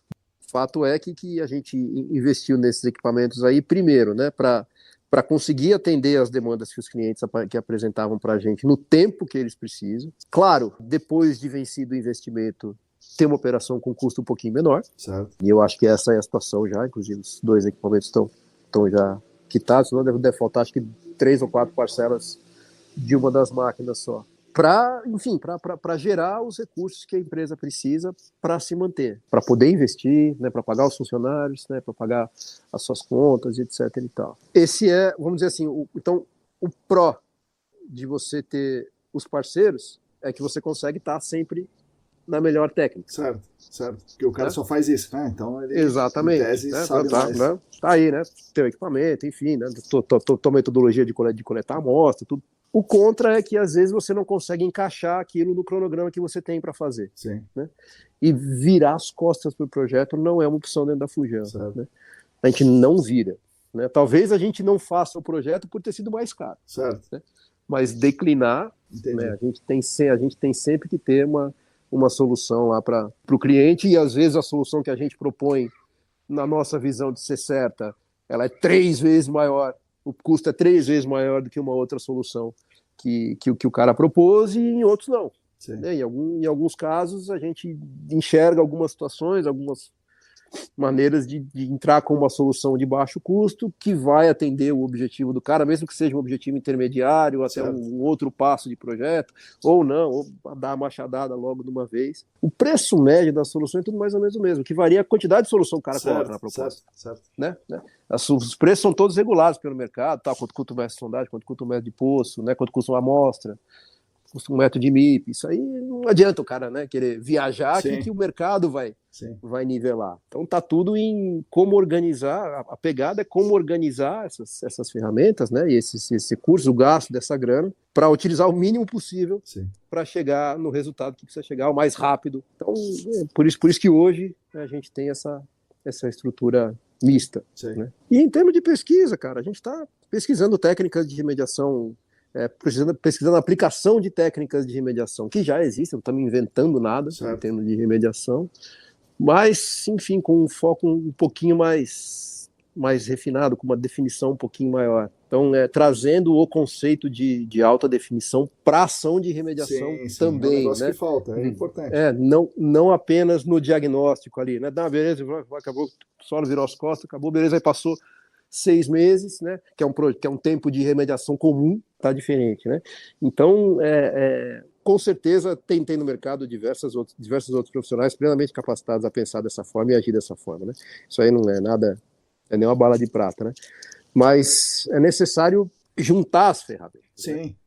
Você precisa ter ali no conceito do seu projeto, da sua intervenção, você precisa ter o equipamento de remediação, mas você precisa ter etapas de diagnóstico constantes e frequentes, né? Porque são elas que vão te dizer da onde que você está errando e para onde que você tem que virar. Né? Então, por exemplo, dá para fazer remediação escalonada, dá para você, com equipamentos menores e com mais inteligência, com mais tecnologia ali, né, você atacar plumas segundo uma certa metodologia, né, de um lado para o outro, né, e ir medindo em tempo real e às vezes até visualmente, né? Você enxerga a remediação visualmente sendo feita ali, né? Então você aplica a tecnologia num determinado canto lá, pega uma amostra, vê a saturação do óleo antes de aplicar a tecnologia lá, identifica a profundidade certinha, aí vai lá, né?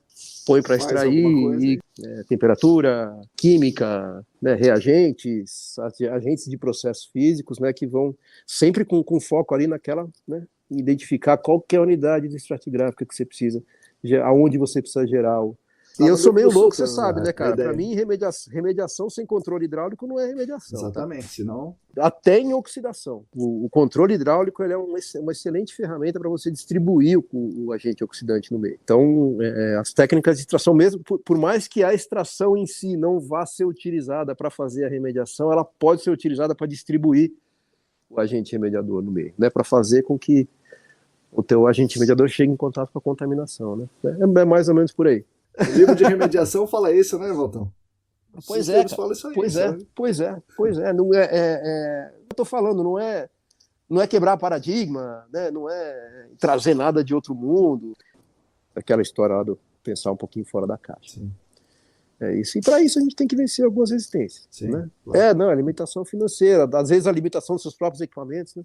Das duas uma, eu troco de máquina, ou eu invisto nessa máquina, ou eu terceirizo, ou eu vou buscar um outro jeito de fazer, uma outra maneira de levantar a informação e de interpretar, mas acaba não tendo, né? Acaba tendo que a maneira mais rápida é utilizar a tecnologia consagrada, junto aos caras que melhor fornecem, né?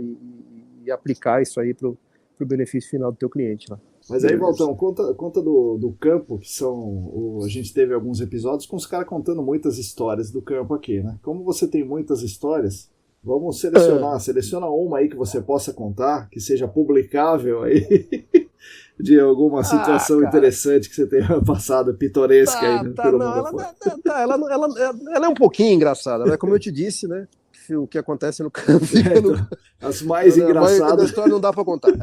Tem uma engraçada. A gente foi trabalhar numa área de deposição de resíduos, faz bastante tempo isso, numa área de deposição de resíduos lá em Minas, e é mato.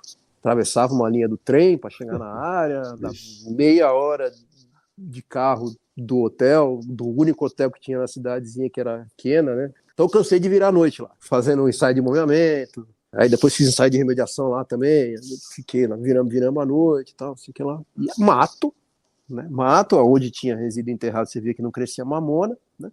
E aí era ali, né? Beleza, tá um taludão, né? Do lado, tá, bom, beleza, acho que eu já sei onde eu vou colocar meu furo aqui, né?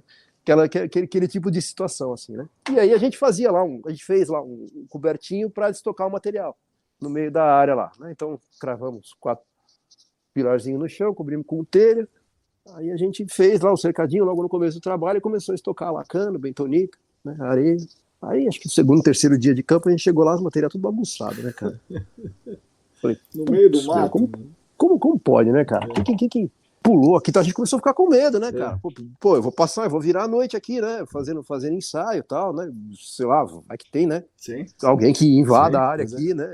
E, pô, né, se o cara fez isso no nosso material, saco, né? Pô, vamos ficar esperto, né? Tá, pô, já não sei se eu vou fazer ensaio 24 horas aqui e tal, não sei o que lá, né? Ou então, né, com segurança, não sei o que lá, tá, beleza. Aí passou no outro dia, ninguém mexeu, arrumamos, no outro dia ninguém mexeu, passou 2 dias, mexeu de novo. E eu ficava pensando, o que o cara tá fazendo com a bentonita, né? Porque era cimento, beleza. o foco do cara era a bentonita. A gente lá consertava, né, costurava o saco, botava fita crepe, o cara trocava o saco, o cara ia lá, rasgava o saco, levava a bentonita embora, até o dia que a gente colocou todas as bentonitas dentro de um tambor, o cara virou o tambor. Nossa, meu Deus do céu. Demorou assim uns 20 dias. Nossa, né? Com o campo rolando, e isso rolando assim, dia sim, dia não, tal, a cada 2 dias, né? Até que chegou o dia, né, do ensaio de bombeamento de 48 horas. Sobrou para quem ficar de noite? Uma chance. Beleza, né? Lanternona, não sei o que lá, falando, não vou ficar sozinho, não. Traz dá alguém para me ajudar aqui, beleza, né? Pegamos lá um ajudante da equipe que já tinha terminado o serviço de sondagem.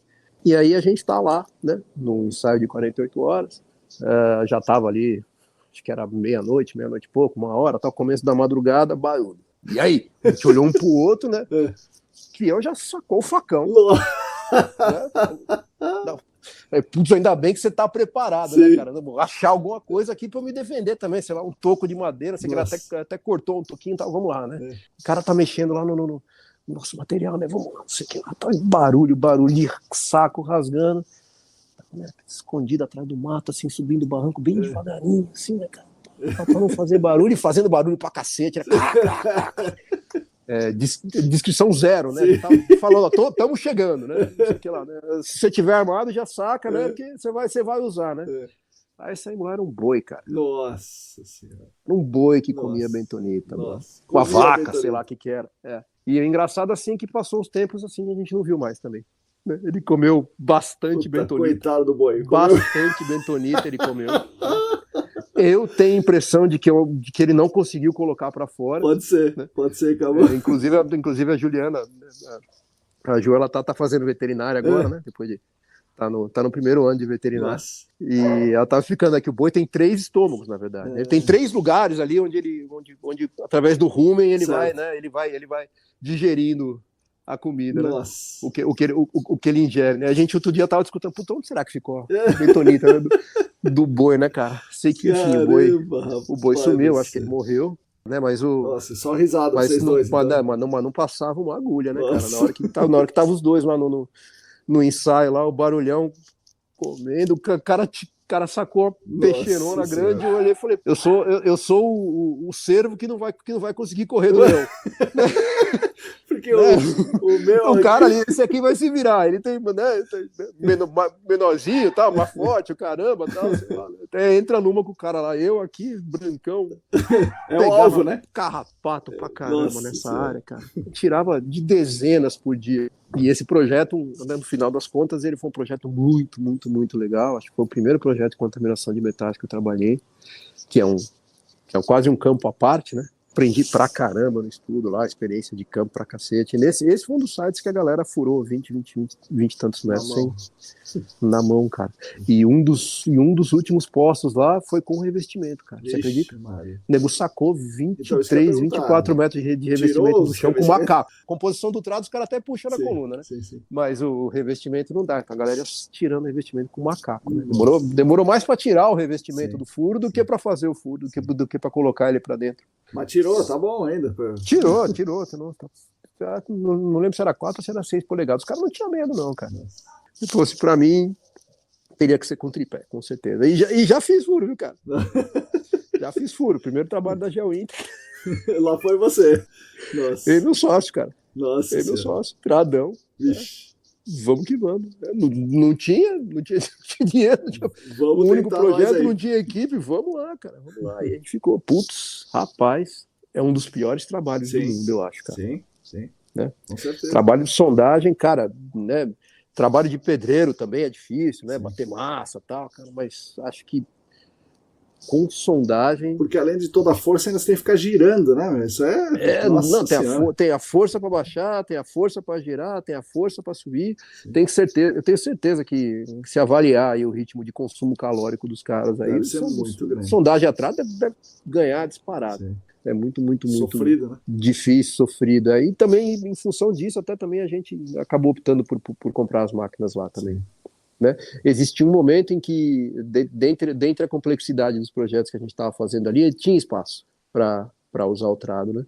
E já teve lambança? Você que já foi no campo, já viu, sei lá, pegou um cano é normal, né? Nossa, mas sei lá, pegou alguma coisa que seja um problema? Não, eu tava até brincando com a galera do condomínio aqui. Alguém conhece algum caça-vazamento? Caça-vazamento eu não conheço, não, mas se for para fazer um vazamento, deixa comigo. Eu trago uns caras aí que acha tudo. Pô, o que a gente já acertou, cara. A gente acertou cano de água, raso, fundo, já acertamos cano de esgoto, interage com a companhia, né, na hora, para ir lá, cava um buracão e conserta e fecha. Fibra ótica. Vixe, não pela Fugel, numa outra empresa que eu trabalhei, acertaram uma fibra ótica lá uma vez e deu um quiprocó do caramba. Eu imagino. Se eu não me engano, acho que tiveram até que acionar o seguro da empresa para cobrir. Né? Acertamos cano de combustível já também. Mas tudo se conserta, né, cara? Acerta, conserta, né? Eu acho que foi o único projeto, cara, em que eu olhei no meio assim e falei, não, para que a gente não vai dar certo. Foi um projeto para... Não sei se você sabe, mas São Paulo tem algumas subestações, não sei se tem ainda, tá? Mas tinha algumas subestações de energia enterradas. Aí a gente foi fazer um trabalho lá, numa área, né, meião de São Paulo, assim, né, cara? Procura um lugar para fazer o furo que não tem uma tampa. Aí você vai atrás das plantas de underground. Nossa. Esquece, né, cara? Tem que torcer pro cara ter feito a instalação nos últimos 10 anos, aí ele tem. Né? Agora, se você vai de 2000 para cá, foi instalado de 2000 para cá, o cara tem planta. Que foi instalado antes, não existe. Né? E o cara responde, não tenho a planta. Nossa. E a gente foi nessa, não sei o que lá, uma área, a estação é aqui, não sei o que lá. Tenta aqui, bate meio metro, bateu. Desloca, vai, meio metro, bateu. Desloca, meio metro, bateu. Ele desloca, 2, 3 metros, bateu no negócio. E a gente começou a não ter lugar mais para furar. No final das contas, cara, eu olhei pro cliente e falei, cara, eu não vou mais me arriscar.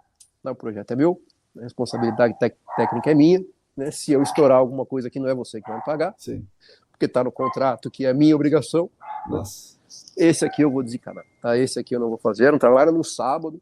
Melhor. Por hoje chega e amanhã não vem. Quando a gente arrumar as plantas de underground, a gente vai em frente. No final das contas, por mais que não seja agradável para ele, né? Precisa ficar claro, né? Qual que é o risco, né? E o que está em jogo ali. É por isso que a gente vai parar, né? Sim. Fala aí um projeto, sei lá, uma situação do trabalho que você pode falar assim, putz, isso aqui eu peguei na veia, eu acertei isso aqui, isso foi demais, isso foi bem legal.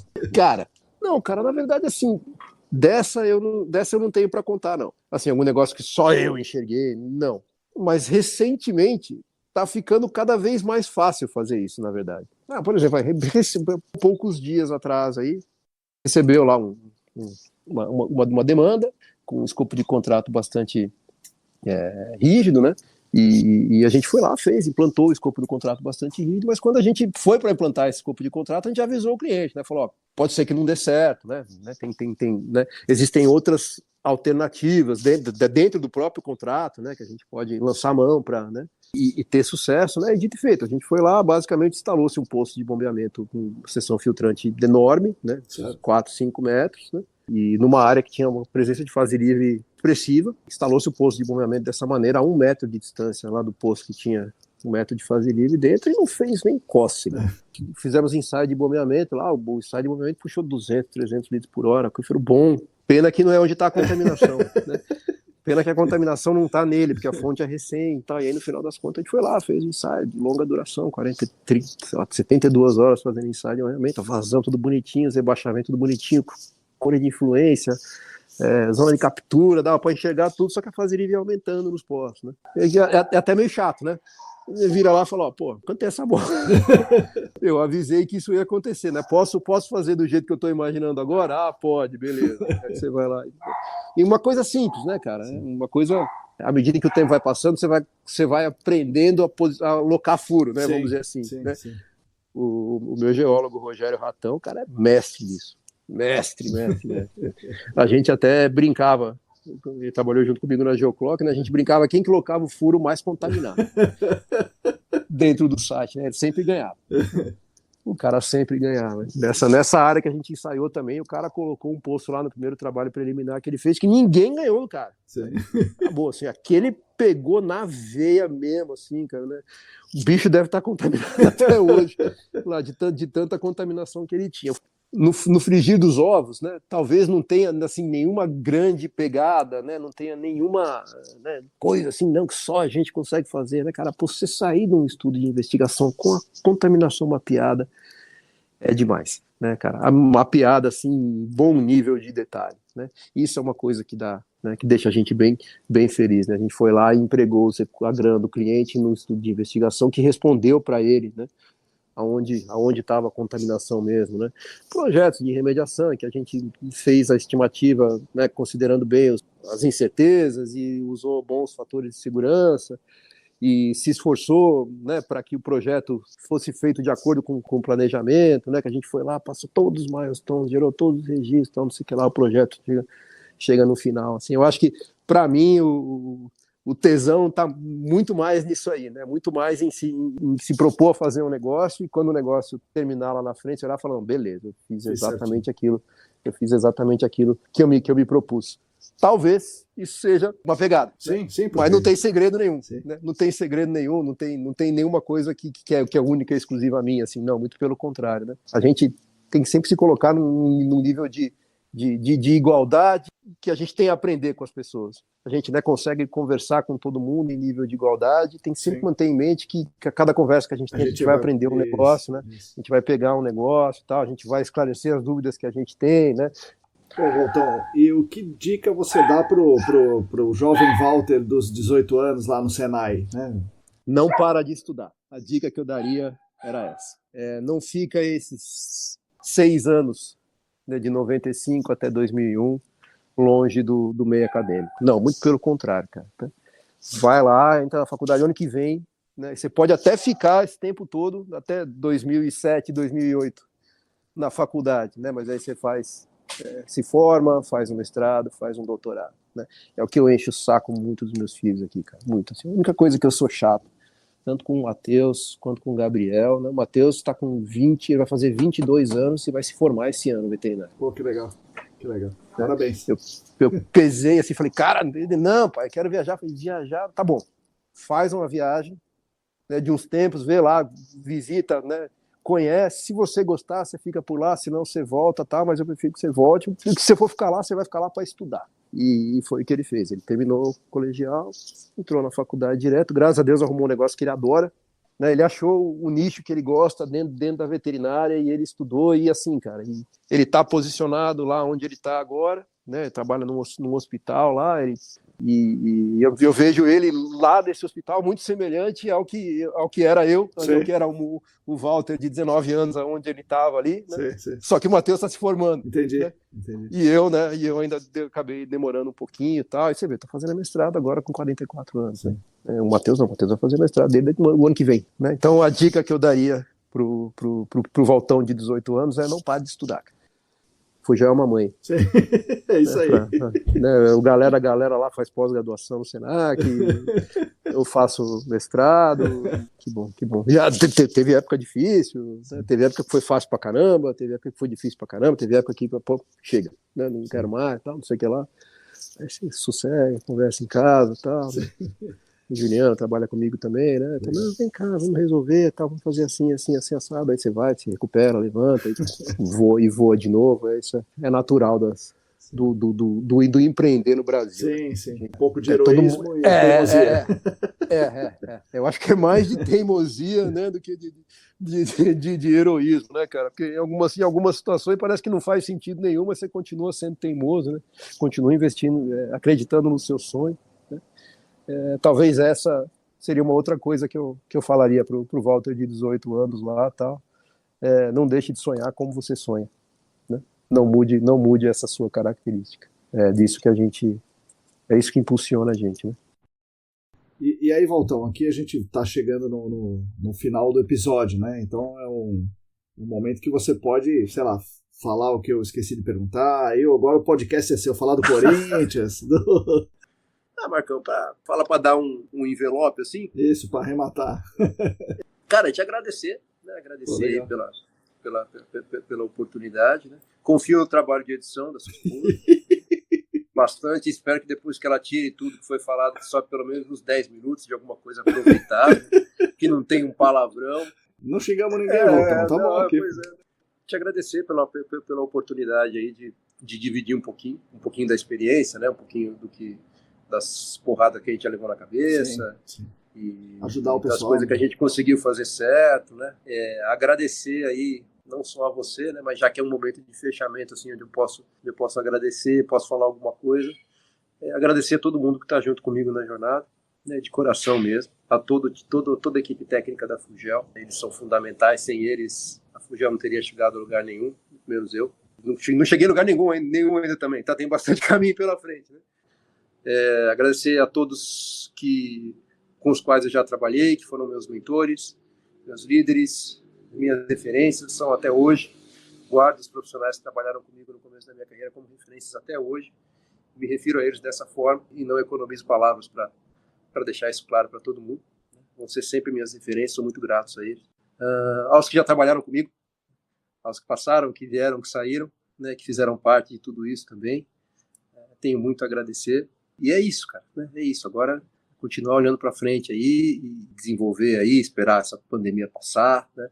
Poder voltar todo mundo ao normal. Torço para que todo mundo passe por isso da melhor maneira possível, que não percam pessoas queridas, né? Que consigam levar a sua vida normalmente, passando por todas as dificuldades que está todo mundo passando agora, mas com certeza de que isso vai passar, talvez dentro desse ano ainda, ou se não, no começo do ano que vem a gente já vai poder voltar a um ritmo de normalidade, poder se encontrar com os amigos, conversar, fazer mais visitas de campo, tomar cerveja, se encontrar no final de semana para assistir jogo do Corinthians junto, que seja. E o que eu sempre digo para os meus amigos, assim, que sempre tem um outro que está passando por um momento um pouquinho mais difícil, né, relacionado ao Covid mesmo, estou falando, para um grande chegado ontem, fica calmo que isso vai passar. Conta com a ajuda das suas pessoas queridas, das pessoas que estão à sua volta, não tenha vergonha de pedir. Pode ter certeza que nesse momento está todo mundo a fim de ajudar, né? Está todo mundo a fim de ajudar o próximo. E você pode procurar dentre as pessoas que você conhece, dentro da sua família, dentro dos seus amigos, pessoas queridas, vizinhos, enfim. Você vai ter suporte, não fique sozinho, não fique levando nada sozinho. Peça ajuda sempre que precisar. Né? É uma coisa que a gente demora para aprender, né? Sim. É fundamental, né? Tem momentos da vida da gente que a gente precisa da ajuda. Com certeza. Né? Seja da família, seja dos amigos, seja do psiquiatra, seja do psicólogo, né? Seja de um parceiro, né? De uma outra empresa, cliente, conversando, né? Externando o que a gente está pensando e o que a gente precisa. O universo conspira para que a gente consiga. É isso aí, cara. Força e um agradecimento enorme a todos, né? Inclusive você, em especial, pela oportunidade. Enfim, Rodrigão, Paulão, enfim, toda a galera aí, todas as minhas referências, né, de mercado e amigos que trabalham junto com a gente. E um desejo de força aí, de esperança, de calma, perseverança, que tudo vai passar, a gente vai voltar a ter nossa vida normal muito em breve.